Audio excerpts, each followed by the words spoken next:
Okay, we have a drawing open, and we're going to open up the right drawing. Here's title block 17 by 11. Now, all I did was save that file. I didn't do anything to this drawing, so we're going to start from scratch. So remember that the first thing we want to check and make sure is that our units are set correctly. So we type in units, and we look and see that this is set to architectural, and it's set to the precision of 1/32 of an inch. It's not necessary that it be that much. I can change that to 1/16. It's sent to inches, and the angle is set to decimal degree, and the precision is 2 decimal places. So we're okay. And remember, anytime that we do a command, we want to look down here in the command line to see what we're doing. This is 2011 Autocad, so it may look a little bit different than the one you're working on, but don't worry, it's pretty much the same. It still uses the ribbon. All the commands are here, and if not, you can type in a command and get to the same place. So once units are set, let's change limits. And remember, we change limits by typing in limits, hitting enter. The lower left hand corner is always 0, 0. So you want it to say down in the bottom, in the command line, you want it to be 0 feet, 0 inches by 0 feet, 0 inches. Remember that the first direction is X, the second dimension is the Y direction. So let's hit enter to get to our next point. And this is the upper right hand corner. Right now it's 1 foot by 9 inches. So that's pretty close to what I want. I want to draw an 11 by 17 title block. So I'm going to go ahead and just set my limits to that. So the upper right hand corner is going to be in the X direction, 17. It knows inches, so all I have to write is inches, comma,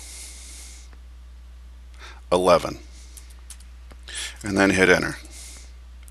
Now if you want to make sure that it took, just hit enter again, and you can see there's the lower left corner and there's the upper right corner. So that's 17 inches by 11, or 1 foot 5 by 11. So we're good. So I hit enter again to get out. Now I want to draw the actual piece of paper. The actual piece of paper at 17 by 11. So I can do this one of two ways. I can draw a line, or I can draw a rectangle. So I'm going to draw a line. So I'm going to pick the line command, and I'm going to start at 0, 0 and enter. And it took me to 0. So where do I want to go next? The next point I want to put in is in the X direction. It will be 17, and in the Y we weren't going to go up, so it'll be 0. And there we go. Now we want to move up, so the next position it will be in the X direction 17, and in the Y direction it will be 11. And then back in the X direction to 0, but in the Y direction it remains 11. And then we can just type C for close and enter. And now we have a square. Alright, so how do I know that that's actually 11 by 17?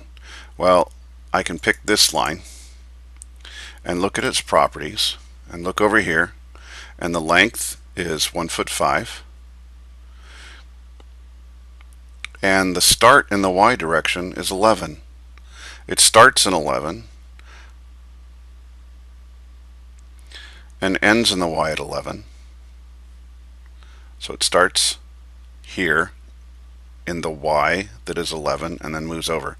How else could we see that that is 17 by 11? Well, I could use the dimension, and there's 1'5", and there's 11. So the other way would be to change the grid.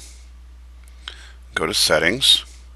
You can also get here by just typing DS for drafting settings, and it will bring up this dialog box.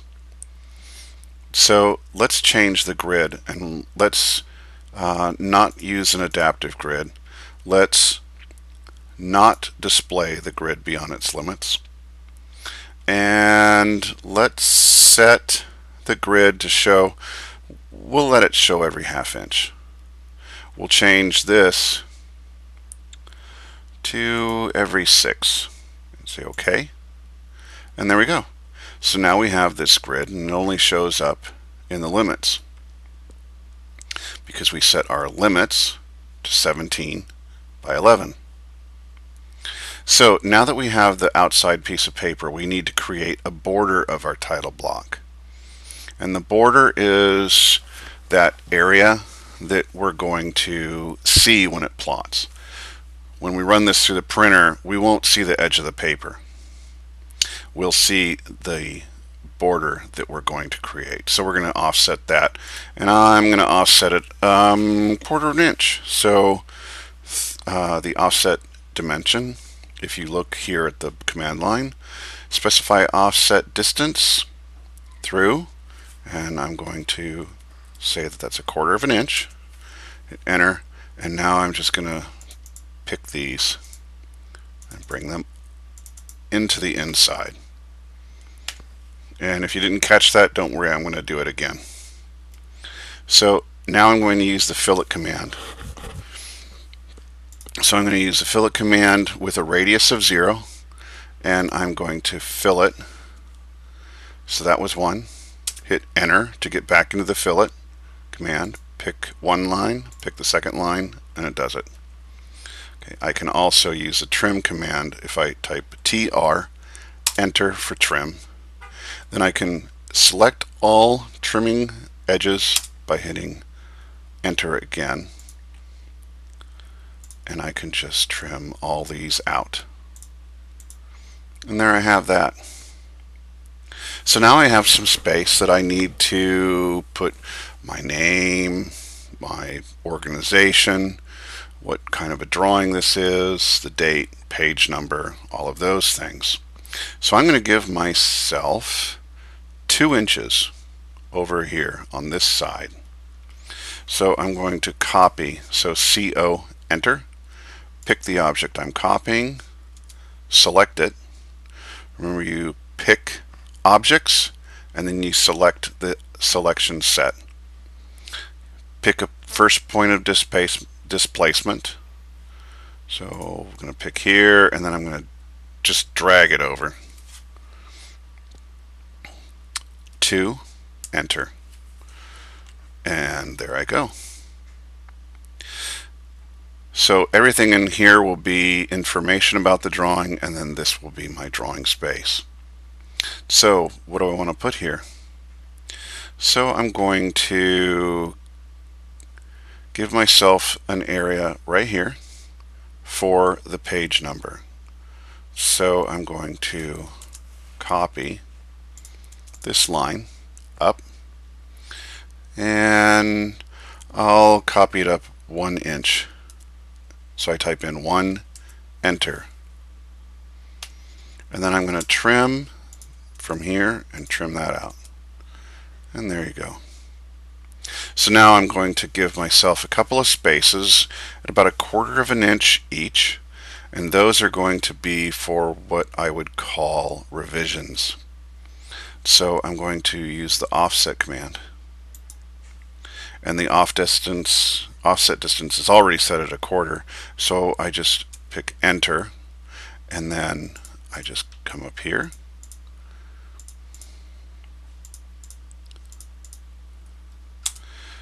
and I just pick a few. So what we have is a couple of revisions, a date, and a job. Or it can be several different things. Now we need 2 more spaces, at least. And those 2 spaces are going to be information about the drawing, and then information about you. So if I take one of these and I copy them up, let's say 5 inches. Now I have a spot for all the information about the drawing, and I have a spot for all of my information. So what we're going to do is we're going to print this out or draw on a piece of paper a cartoon of the things that we need in this object. We're going to decide on things that are going to be always constant, and then things that are always going to be changing, and then things that may be constant throughout a drawing set. And we'll talk about that in another lesson.